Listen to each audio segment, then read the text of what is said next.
And we're back for another episode of Startup Hustle, a podcast for entrepreneurs by entrepreneurs. If you want to start, own, or build a business, then you're in the right place. We bring you the real truth about what it's like to take something from concept to launch. From growth, innovation, experience, failing, or winning big, we've got you covered. So let's get down to business with another episode of Startup Hustle, brought to you by Fullscale.io.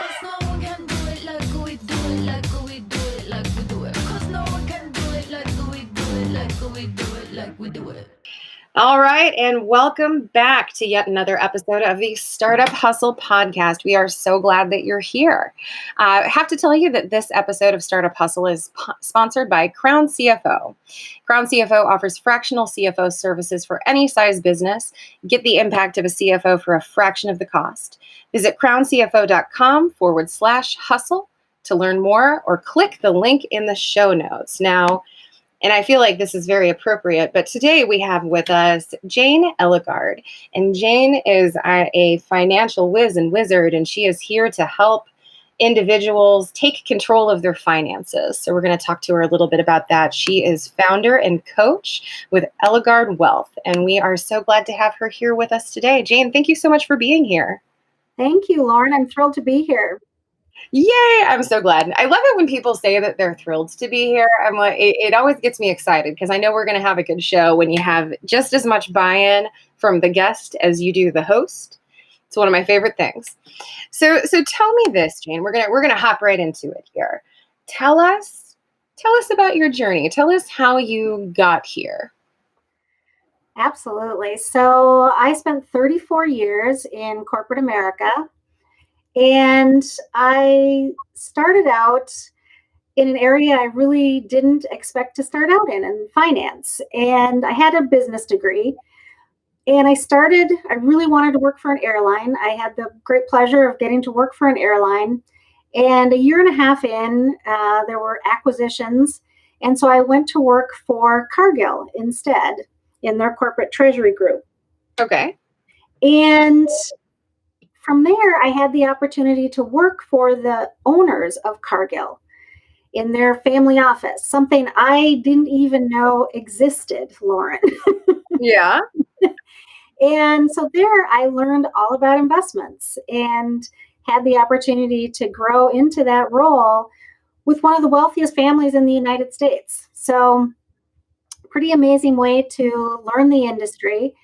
And I spent 9 years with the family office. From there, I went on to work for a boutique investment management firm here in town in Minneapolis, St. Paul. And there I worked with the executives and founders of the companies that we were taking public or doing merger and acquisition deals for. So these were individuals who most of their wealth had been tied up in their company, and all of a sudden they were having this liquidity trigger. And the group that I was with, we were helping these individuals decide how to put their money to work. It's complex. And, people don't realize that, how much complexity comes with wealth. And from there, I went to a large regional bank and worked with high net worth individuals there and managed $800 million myself personally, and supervised a team who was managing $5 billion of assets under management. Wow. Yeah. So it was exciting. I loved what I did. I loved building relationships and creating trust with my clients, helping them achieve their goals, their financial goals. I just absolutely loved it. But along the way, I started to take on some coaching classes. And learning more about coaching, I became a certified career coach. I went through the Neuro Leadership Institute and became a brain-based coach, all based on neuroscience and how that impacts how you learn. And I just really fell in love with the coaching aspect. And, Lauren, I kept seeing over and over again, I would have husband and wife come in for a meeting. And as much as I would try to engage both parties, oftentimes the wife would glaze over. And, what would then sometimes happen is the husband would pass away or there would be a divorce. And now the woman would be thrown into a scary situation. She was overwhelmed because she really didn't understand the finances. And so I kept asking myself, where can I send these women to get educated, to start to learn more about their financial situation? Because I feel like women didn't learn the basic concepts that they needed to learn, a long time ago. We should have learned this earlier, much earlier, and we didn't. And so I finally just decided that this was what I needed to go do. I needed to take the experience and the background that I had in finances and bring that to women who really needed to learn this, and in a way that was going to be interesting. So I love that. Like, I mean, of course, the advancement of women and the championship of women is my heart. That's where it lives. So let me ask you this. Why do you think the wives' eyes would glaze over so consistently? Like, what do you think is the reasoning behind this kind of resistance, or this not inability, but this displeasure around talking finances amongst women? I think they find it boring. Okay. And honestly, I mean, I think they just, I've had so many women say to me when I tell them about what I'm doing, they're like, I'm just really not interested in that. Yeah. Okay. And they go on to say, my husband handles all of that, so I'm good.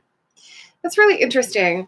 Well, and I think I read somewhere that money matters is the number one reason that couples fight. Have you found that? Oh, yes, absolutely. It's very true. Yeah. Well, so talk to us a little bit about your process. What does that look like when you're working with a client?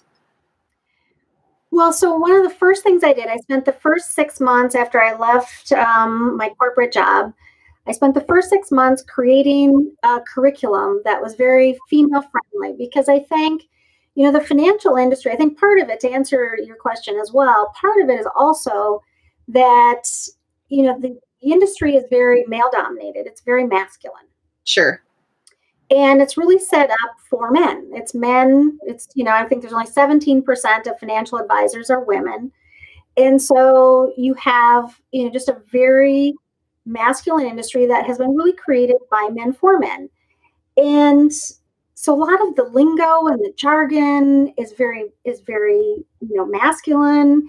And so part of what I wanted to do was make it far more female friendly. And so I call it the 6 pillars to financial empowerment. And it's really taken a lot of the basic concepts, but I start with, talking about your values and talking about your money values and beliefs, and, talking about your financial goals. And, and I have really fun analogies, and it's not dumbed down, Warren. It's not, we're smart. Women are smart. Sure. And, we can learn this. It's not rocket science. It's just a lot of the way that the terminology is used, when you start talking about outperformance and, basis points and alpha and beta, and it doesn't make sense to a lot of us. And so part of it is just cutting through all of that and explaining the concepts in a way that women can connect with. Sure. So tell me this, and I'm sure that you've worked with just a lot of women who kind of came to the game with little or no context, but maybe a desire to learn. So what is the one thing that you would tell them, or what is the one thing that, I'm going to rephrase that. What is the one thing that they need in order to gain financial confidence? It's really understanding the basic concepts. I mean, if you don't understand the difference between a stock and a bond to start off with, getting any further into a conversation around investments is pretty tough. And I think oftentimes we reach the point where we feel like, well, I should know that by now. So now I'm kind of embarrassed. And so I'm not going to ask. Yeah. I'm not going to say that I don't understand it. And I'm not going to have somebody take me back to the basic concepts that, but where were we supposed to learn it? Nobody was teaching us that. Yeah. Well, and there's a lot of vulnerability in saying, I don't know, particularly when you think I should know something. So I love that you are helping your clients to realize that without shame, without that imposter syndrome that we all know so well. So talk to me a little bit about how you have reached women who may have had a little bit of like a mental stumbling block around financial independence and financial knowledge. Because I know that I've got a pretty big chip on my shoulder when it comes to it. And I'm sure that many of our listeners do as well.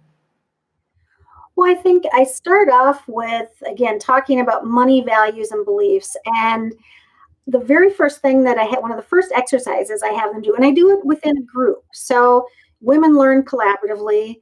So I bring women together to learn in the way that they like to learn, not one-on-one as much. And so when we come together, I have them draw out their family tree. And then I have them think about what were the money, values, and beliefs that they heard from, that were passed down from their grandparents to their parents to them. I share that, my dad told me, marry a rich man. And he also told me to go into sales. There was money to be had in sales. And so the message was clear that money was good. Money would make my life better. But that's not what everybody heard. But giving women the opportunity to stop and think about it and get to share their story.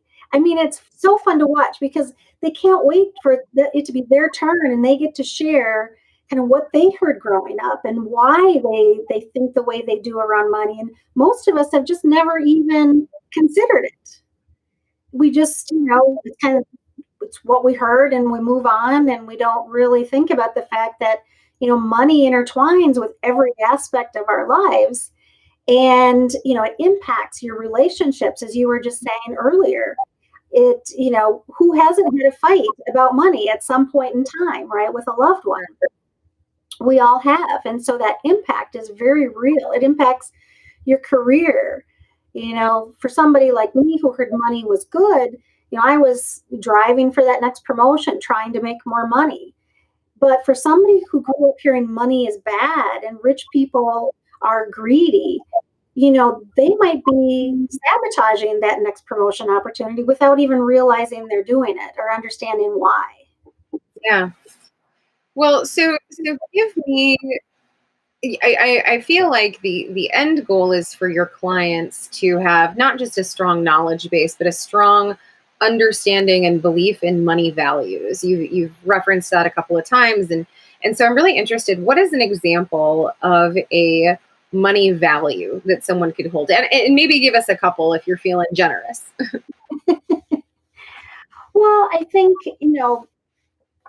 as far as money values, again, it kind of comes back to good or bad. I think that's just a really basic, do I consider money to be a good thing, something that I want in my life? And, so looking at it through that lens and then starting to tie those values to, the goals that you want to set and achieve with your wealth, and how you move forward and getting engaged in the conversation around your financial future. I think you talked about limiting beliefs earlier, and I think there's a lot of different, limiting beliefs, like I don't like math. Yeah. I don't like numbers. And so that can immediately cut yourself off from wanting to learn more about money. But, if you start turning that around and thinking things like, I determine my financial reality, and I'm perfectly capable of understanding the numbers and the math behind it. Or, money provides freedom to do the things that improve the quality of my life. And so starting to just shift, how you view money and how you want to think about it is, really powerful.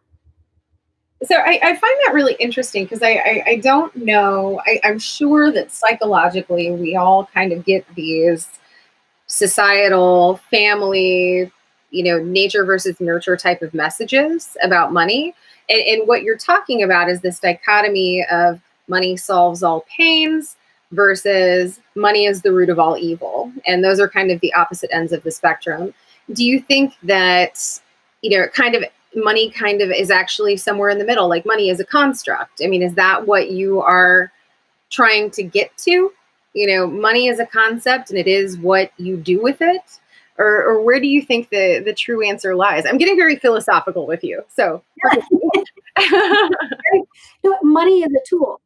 yeah. Right? Nothing more than a tool that can help you achieve things that you want to achieve. I mean, for example, with all of, the civil unrest issues that are going on right now, if you really want to make a difference and there's something that is really meaningful to you, going out and making more money so that you can then make a difference in that particular area that maybe really speaks to you, that's a tool. Yeah. That can help you accomplish something that you really, want to get done. Yeah. And so it's starting to look at it from that perspective instead of, money can be so emotional for people. That's why we fight about money, right? Yeah. And so you can start to think, and one of the things that I encourage the women that work with me to do is to take that same family tree exercise back, and if they're married, to do that with their spouse, have their spouse do it, and start to talk about how you both feel about money and how you approach money at a time when you're not fighting about it, so that you can start to understand, oh, well, that makes sense. Now I understand he approaches it that way because of how he was raised. Yeah. I love that. So tell me this. One of the questions that I have for you, and this is something that struck me. So on the front end, before we even hopped on the phone, you wrote down 3 things that you wanted to talk about today. And I'm really interested in particular in one of them. And we'll circle back to a couple other things that you mentioned, but I really want to talk about heartfelt legacy. You said these words, and I don't know exactly what you mean by them, but I feel called to ask you about them. So I'm going to do it now because I just can't wait anymore. Oh, I love heartfelt legacy. It's, your heartfelt legacy is all about, I think so oftentimes people look at legacy, think about legacy as purely money and money that they're going to leave behind after they're dead. Right.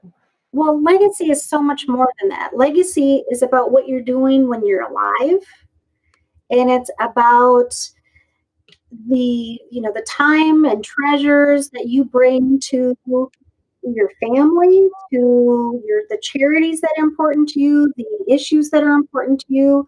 It's, so again, thinking about, and I know I keep going back to the money, values, and beliefs, but every single pillar, all of the 6 pillars, we keep coming back to look at all of them through the lens of those money, values, and beliefs, because those are so powerful. And if you think about, these are the money, values, and beliefs that you grew up hearing, but what are the money, values, and beliefs that you're now passing on to your children, your grandchildren? And are they the values that you want to pass on? And so if there's a shift that needs to be made, making that really conscious decision and thought process and applying that to, what do I want my legacy to be? And making those decisions now, early on before you're gone. So your heartfelt legacy is all about, the things that are close to your heart and how you want to make a difference in those areas and to those people. Yeah. I love that. Like, as you're talking, things are just kind of resonating in me, and I'm very interested in this whole process. So as you're talking about this legacy, tell me, how does that manifest itself? Like, give me an example of a client, maybe 2, that are working actively to build a heartfelt legacy. What does that look like in practice?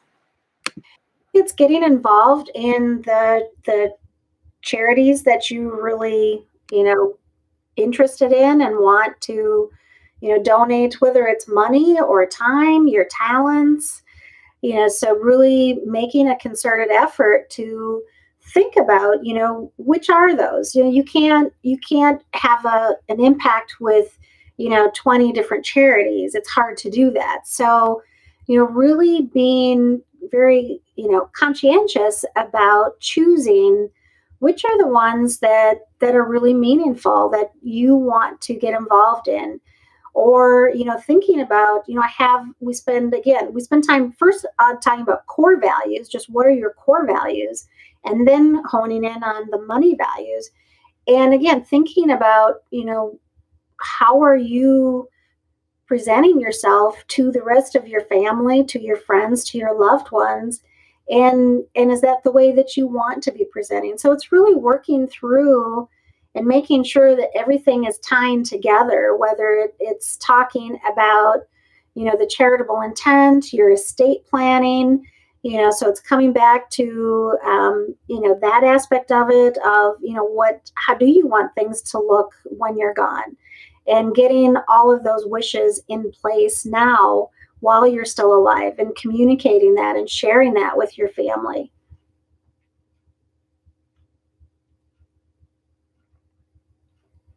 So those would be some of the ways that you're actually kind of putting it to work. Yeah. So I have to admit, as you are talking, you're challenging me, Jayne. That's what you're doing right now. These are things that I'll be honest, like I haven't really given much thought to. I'm relatively young in the scope of things, and I just haven't really put a whole lot of intentional thought behind it. So I appreciate what you're saying. Also, would like to note that as we build our businesses and as we are entrepreneurs trying to make a name for ourselves and better our world, one of the ways that would be really fantastic for someone to do so would be to work with a fractional CFO. So Crown CFO is this episode's sponsor. They offer fractional CFO services for businesses of any size or stage. Get the impact of a CFO for a fraction of the cost. You can visit crowncfo.com/hustle to learn more, or click the link in the show notes. So just wanted to note that really quickly, and now I want to change tacks on you a little bit, Jayne. And I know that I'm asking you a lot of kind of deep questions here. This one hopefully is sort of a no-brainer for you. But talk to me a little bit about spending thoughtfully.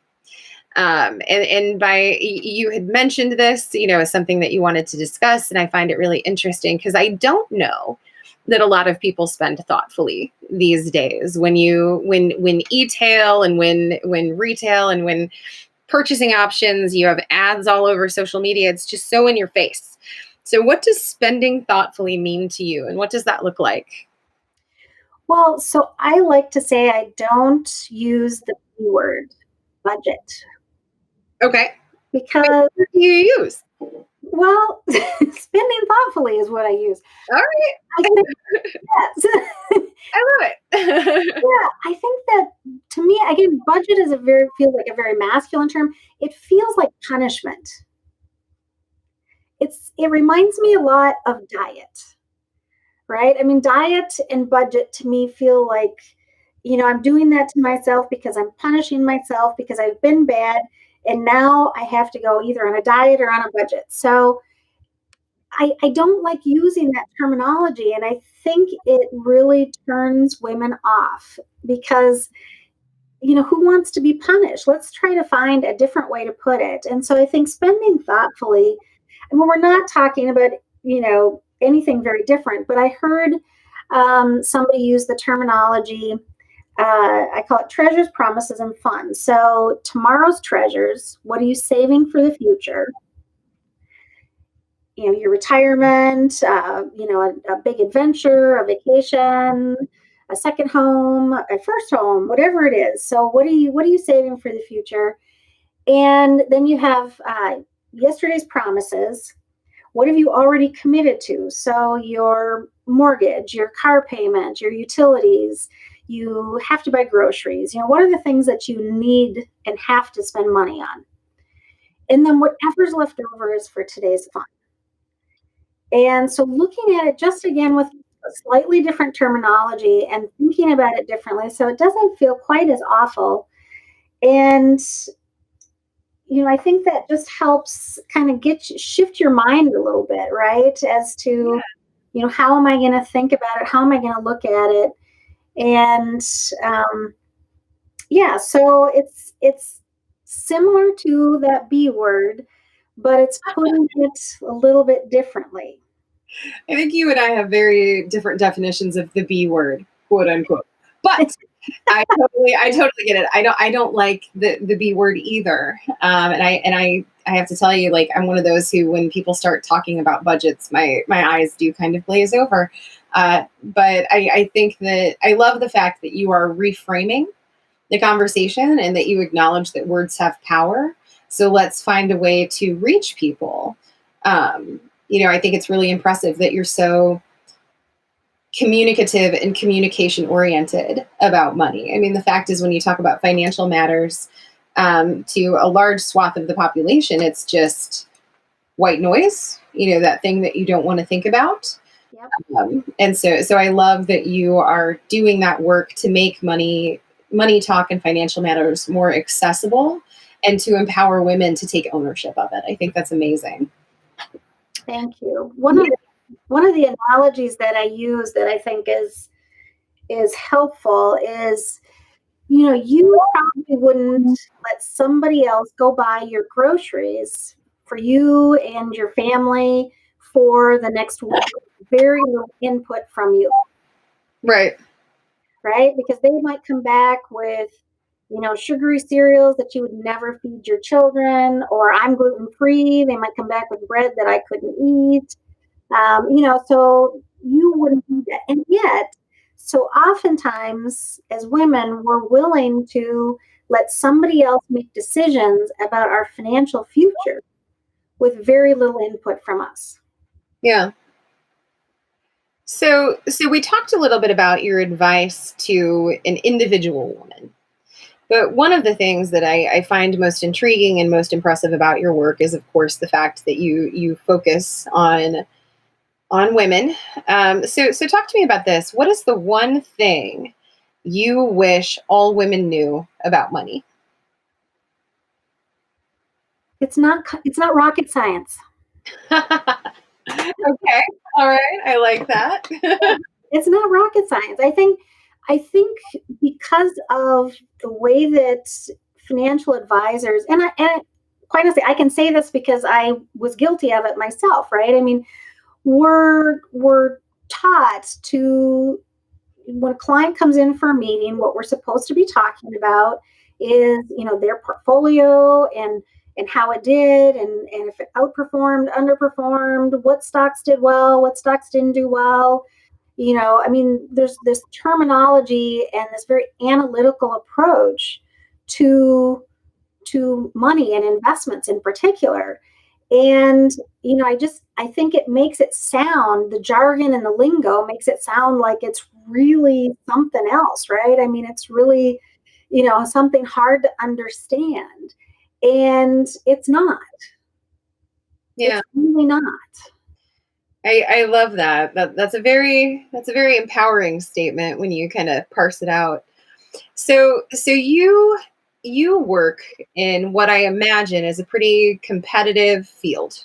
I'm sure that there are a lot of financial planners, a lot of financial experts out there looking to gain a toehold into various markets. What sets you apart? I'm not a financial advisor or planner. So I am no longer actually managing money or investments for people. Yeah. So I am not trying to get your assets under management. I'm not trying to sell you investment product. I am purely financial education. And, it's interesting because people who know me think that I've become a financial advisor, and, because that was what my whole career has been. But I didn't want there to be a conflict of interest.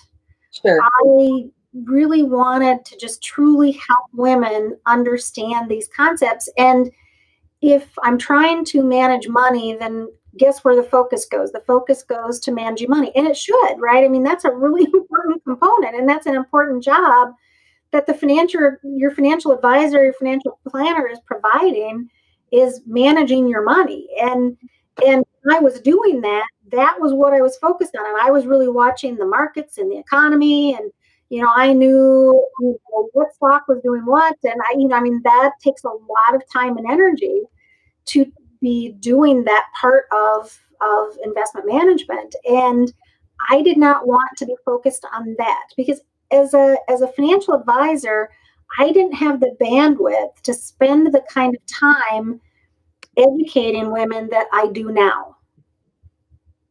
And so I wanted to remove that conflict so I don't compete with a financial advisor. So if you already have a financial advisor you're working with, that's great in my mind. I love that. So I'm just really trying to actually make the discussion that you're having with your financial advisor better, stronger, more impactful, have you more engaged. I'm not in any way, shape, or form trying to replace your financial advisor or planner. Yeah. Well, I love that. I love that you are complementary and supplementary to a very important function, as you said. I think that's really cool. So we're going to, that was actually a really good segue. Great response. And we are going to put you in the hot seat for a minute. Are you ready? All right, ready. So I want to hear about you. And I want to ask you, this is a question that I love to ask people in my personal life, but I don't think I've asked it on the show just yet. Do you have any mentors? Not really. Okay. Yeah, because it's interesting that when I think back along my career, there was a woman that I worked for many years, and quite honestly, she taught me more about what I didn't want to be Fair. than what I did want to be.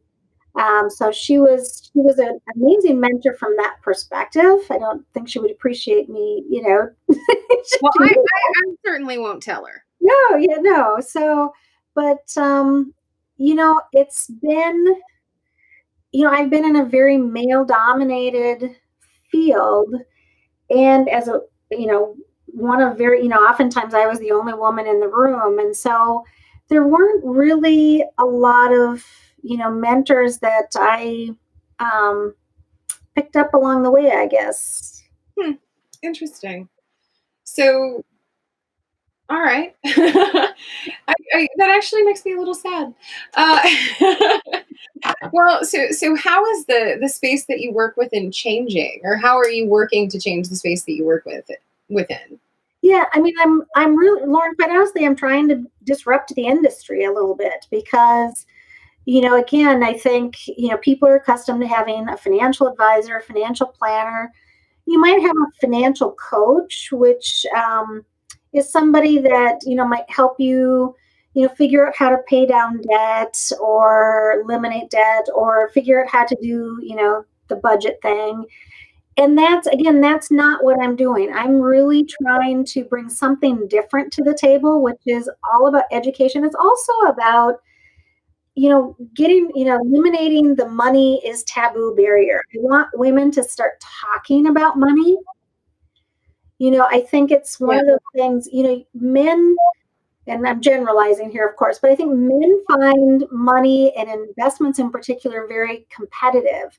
And so they talk about it because it's, oh, hey, I had this great stock I invested in, a couple months ago, and man, it's doubled and doing great. And so they're having this conversation that women would never have. And so getting women to start to talk about, money. And so again, part of bringing the groups together, groups of women to talk about this, is to give them a safe space to share stories and to ask their questions and to start to really learn about this. But it's also, eliminating that, we can't talk about money. Just even things like, as women not talking about what we're making. I think oftentimes men come in and they're much more prepared to negotiate salary because they understand what other men are getting paid. They've shared that. And so they have a leg up as far as, what they want to ask for. And women aren't talking about those things. And so I think it makes it harder for us to make more money. And I mean, quite honestly, if you can negotiate an extra $5,000 or $2,000 on the front end in your salary when you're young, I mean, the long-term implications of that are tremendous. Yeah. That's awesome. So one final question that I have for you before we go into our silly question and, a couple other things. We've talked about this in the specific sense, but I want to talk about it in the broad sense because I think it's really important. And I think what you're doing is really important. But I'm going to ask you the big question.